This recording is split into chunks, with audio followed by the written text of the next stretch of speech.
Halo semuanya, kali ini saya mau sharing tentang bagaimana membenahi DOI yang error atau not found pada aplikasi OJS atau Open Journal System. Yang pertama, apa itu DOI? Sebagaimana dijelaskan di Wikipedia, DOI atau Digital Object Identifier is a persistent identifier or handle used to identify objects uniquely standardized by the International Organization for Standardization atau ISO, yang kalau kita terjemahkan secara bebas, DOI artinya adalah ID atau tanda pengenal untuk objek digital. Sebagaimana kita manusia punya ID atau tanda pengenal berupa nomor KTP, kalau benda digital ID-nya ya DOI ini. Nah, meskipun DOI bisa digunakan untuk semua objek digital, tapi untuk saat ini DOI paling banyak digunakan untuk artikel-artikel ilmiah seperti jurnal, laporan penelitian, atau yang lain. Contoh DOI adalah seperti ini. Jadi di sini ada beberapa artikel ilmiah, ada judulnya, ada penulisnya, kemudian di bawahnya ada nomor DOI-nya. Kalau kita klik link DOI ini, maka nanti kita akan diarahkan ke artikel terkait. Tetapi ada kasus di mana ketika kita klik link DOI-nya, yang muncul adalah laman error dengan keterangan not found seperti ini. Nah, kalau kejadian seperti ini artinya DOI-nya tidak dikenali. Bagaimana untuk membenahi DOI yang tidak dikenali seperti ini? Kita coba saja secara langsung.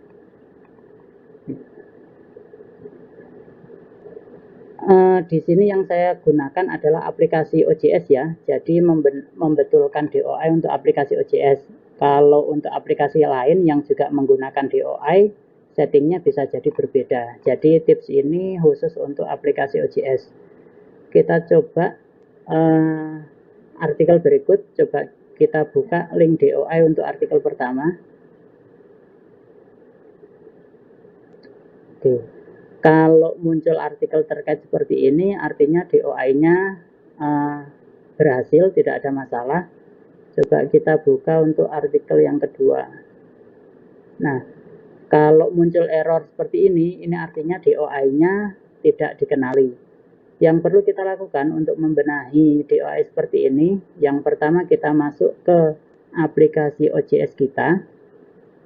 Silahkan login seperti biasa. Nah, untuk OJS sendiri ada beberapa role user, mulai dari author, editor, reviewer, journal manager, dan yang lain. Pastikan kita masuk sebagai journal manager. Kemudian di sini di bawah management page kita pilih import or export data. Kemudian kita pilih crossref export or registration plugin. Kemudian kita pilih manage DOI.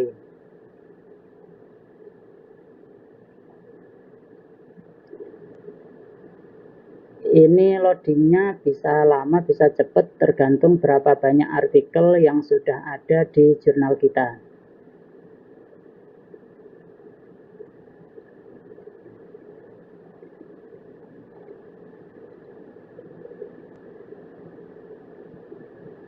Dari semua artikel yang tampil di laman manage DOI ini, kita tinggal pilih salah satu artikel yang tadi DOI-nya masih error, atau kalau misalkan kesulitan mencari, kita pilih saja untuk menu not deposited.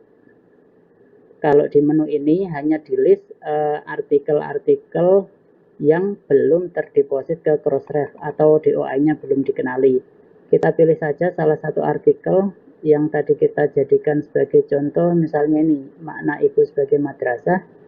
Kita pilih artikelnya, kemudian kita klik download XML. Kita save. Kita coba buka filenya. Nah, isi XML-nya seperti ini. Jadi ada artikelnya, ada autornya, ada abstraknya, dan seterusnya. Tapi ini tidak perlu kita lihat detail. Yang perlu kita lakukan dengan XML ini hanya kita upload ke laman Crossref. Nah, untuk langkah yang kedua, setelah kita download XML artikelnya, kita masuk ke laman Crossref. Alamatnya ada di sini, jadi doi.crossref.org. Silahkan masukkan username dan password.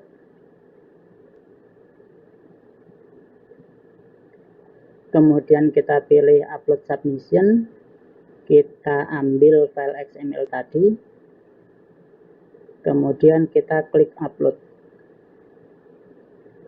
Uploadnya seperti itu. Kemudian untuk yang langkah ketiga, kita cek email yang kita gunakan untuk mengelola OJS atau e-journal kita.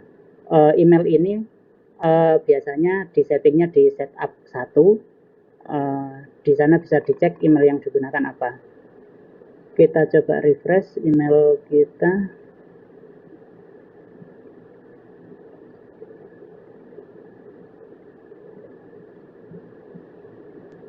Untuk notifikasi yang masuk ke email, kadang cepat, kadang lama, tapi biasanya hanya dalam hitungan beberapa menit. Kalau masih belum muncul seperti ini, kita coba refresh saja lagi.